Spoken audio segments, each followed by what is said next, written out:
Silas Malafaia aparece em diversos trechos, como disse o Theo, como já estamos se levantando aqui nessa leitura do material da Polícia Federal. Um desses trechos destacados no relatório da Polícia Federal é da página 68, uma mensagem de WhatsApp de Silas Malafaia a Jair Bolsonaro, quando ele escreve: "Presidente, você sabe que sou seu aliado de primeira hora. Com todo respeito a você, se o que eu falar não for verdadeiro, por favor, não precisa me dar explicação nenhuma e desconsidere o que eu vou falar. Se Tarcísio foi à Embaixada Americana a pedido seu, você cometeu o maior erro político de sua vida. Se Trump refrescar para Lula sem resolver a sua questão, que é o motivo principal da taxação, é só ler a carta escrita por Trump, Lula vai deitar e rolar e sair por cima. O endereço para acordo é o STF. São os únicos que podem pressionar Lula e arrumar uma saída honrosa para eles."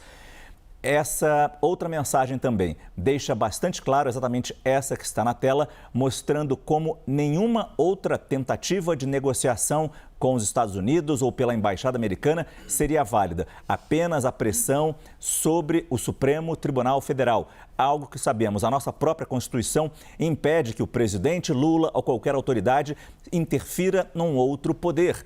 A questão aqui, e aí eu passo aqui para Jussara Soares, que traz outras informações sobre Silas Malafaia nessa investigação, mostrando o papel sempre político do pastor Silas Malafaia nessa investigação e como isso está ficando cada vez mais claro no trabalho da Polícia Federal, Jussara.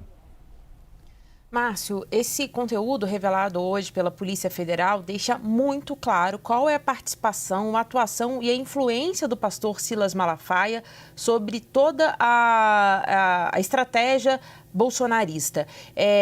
Várias vezes, Silas Malafaia e o ex-presidente Jair Bolsonaro tiveram até algumas discussões públicas e a gente vê divergências.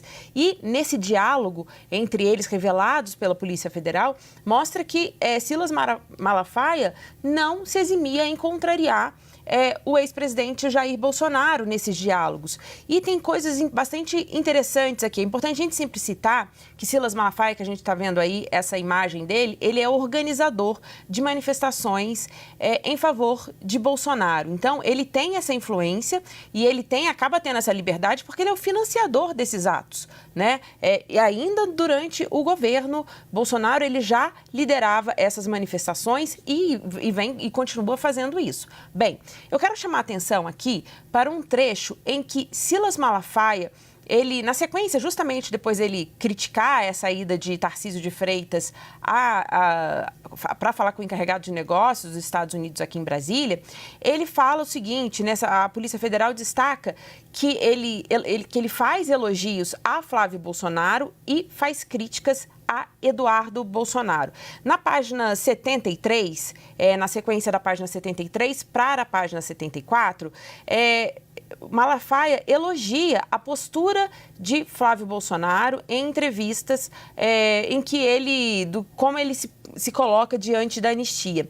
Depois disso, ele pega e fala o seguinte: olha, eu não sou a favor, e aí falando sobre a taxação, aí Malafaia fala, dá parabéns ao Flávio, falou tudo certo.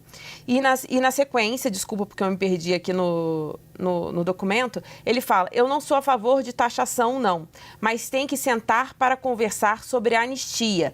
Isso é Silas Malafaia elogiando Flávio.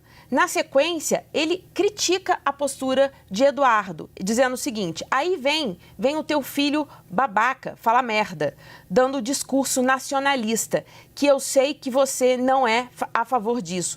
Então, Silas Malafaia continua nesse trecho na página 74, dizendo o seguinte, que ele ressalta o ganho obtido por Jair Bolsonaro em decorrência dessas medidas impostas pelos Estados Unidos e diz o seguinte, diz que o ex-presidente tem a faca e o queijo está na sua mão, ô cacete, e nós não podemos perder isso. Então mostra aí esse trecho, um trechinho que a gente destaca aqui, mostra a influência de Silas Malafaia, a liberdade que ele tem para muitas vezes criticar, contrariar e aconselhar o ex-presidente Jair Bolsonaro. Por outro lado, e a liberdade também para criticar e, no caso, elogiar também a atuação dos filhos. Mas eu queria chamar a atenção também que de tudo que a gente viu até aqui, de todas as operações, de todos os inquéritos, este é o que tem essa apreensão do celular do ex-presidente Jair Bolsonaro, é que consegue desvendar melhor o relacionamento entre a própria família Bolsonaro, essa postura e essa divergência dentro da família. A gente sempre apurou isso nos bastidores, Flávio Bolsonaro às vezes tentando pegar um caminho um pouco mais moderado, totalmente diferente de Eduardo Bolsonaro, e a gente sempre também destacou isso, que isso era a atuação de Eduardo Bolsonaro vinha sendo cada vez mais criticados pelos aliados do ex-presidente Jair Bolsonaro. Então, este trecho mostra exatamente isso aí, de que Malafaia, em outro momento, Malafaia chega até a fazer algum tipo de elogio a Eduardo, dizendo que ele tem se esforçado, mas o mais importante é que essa questão da anistia e da taxação criou uma divisão entre o bolsonarismo, principalmente entre aliados muito próximos do ex-presidente Jair Bolsonaro.